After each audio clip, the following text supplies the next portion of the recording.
And now, it's time for another Dice Tower review with Tom Vasel. Hey folks, Tom Vasel here, and a very popular game in the world is Scrabble. People like to make words, and Scrabble's a popular game, and this is a word game we're talking about today called Wordsy. Now this is about making big, long words, so actually I'm surprised the game's not called a longer word. Scrabble, one of the things I hate that you have to memorize like the 80 different two-letter words that no one ever uses that exist so that you can use them. Having small words is good in Scrabble. Long words is great, but you're also restricted by the letters you have. In Wordsy, you're not restricted by the letters. There's going to be letters out there, and you definitely want to use them, but longer words are likely better, but you can use letters that don't exist. It's a pretty interesting idea. Let's see how it plays.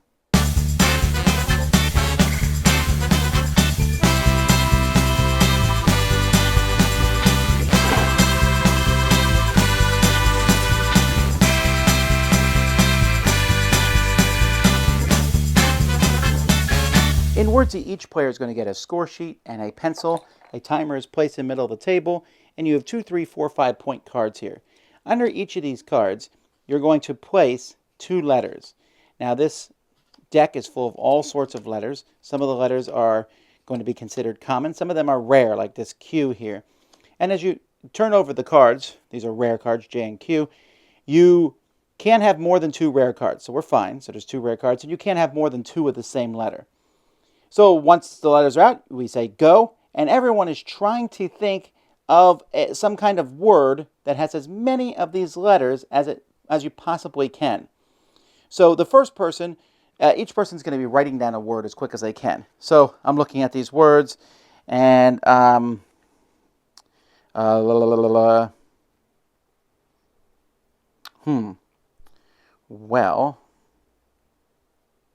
so I'm going to just write a very short word, clods.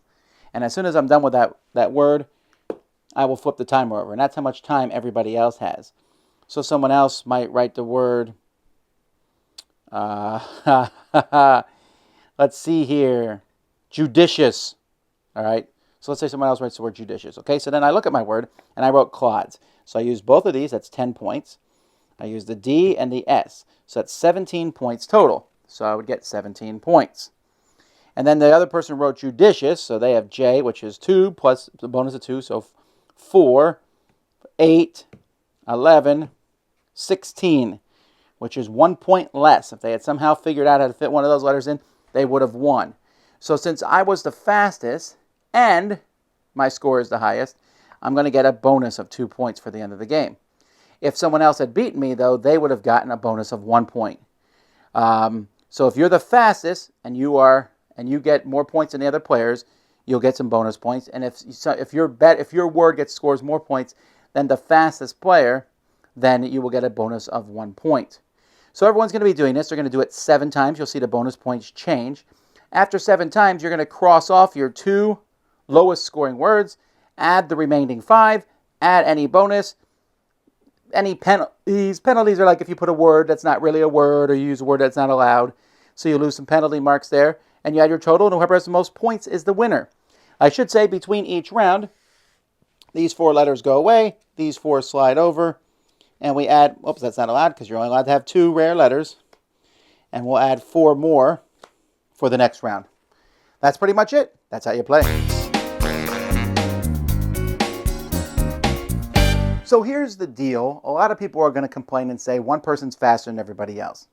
And that's very much easily the case, right? Someone's just faster, they come up with words, and if you're faster and get the bonus, then you'll do well. Well, the game has 2 ways to stop that. One is this no flip card. You put this no flip card starting in round 2, you give the no flip card to the person who was the fastest in the previous round. They can still play, they just can't grab the timer. So that the most, they can only be the fastest player every other round. Or the rules have a variant where you can go around the table and just each turn someone is the fastest player. So it's their chance to get the bonus. And you want to score higher than that person. I think both of these are fine. I like the no flip card myself because it still gives you that edge of speed.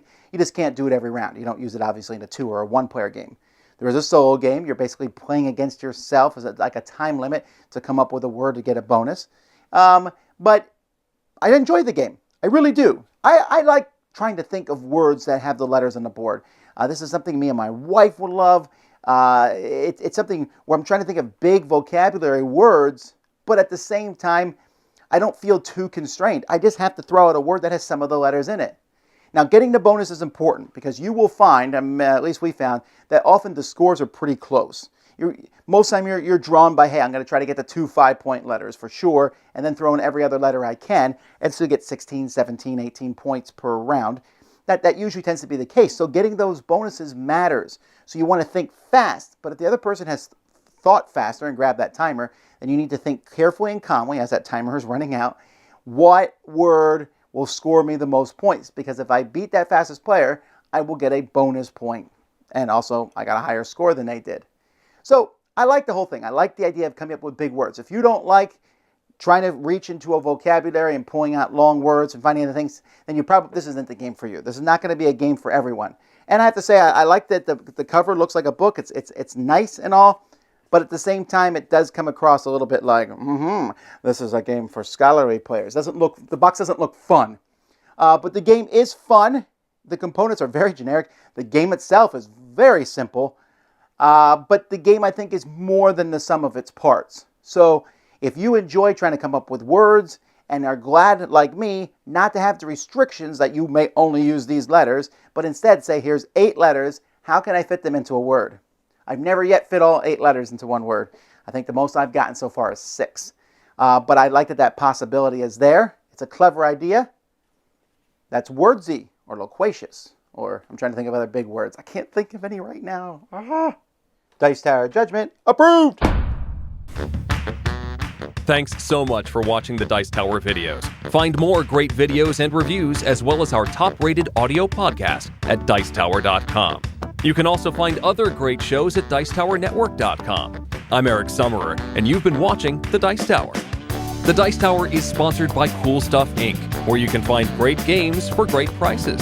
Cool stuff in stock. Check them out at CoolStuffInc.com. Shut the door.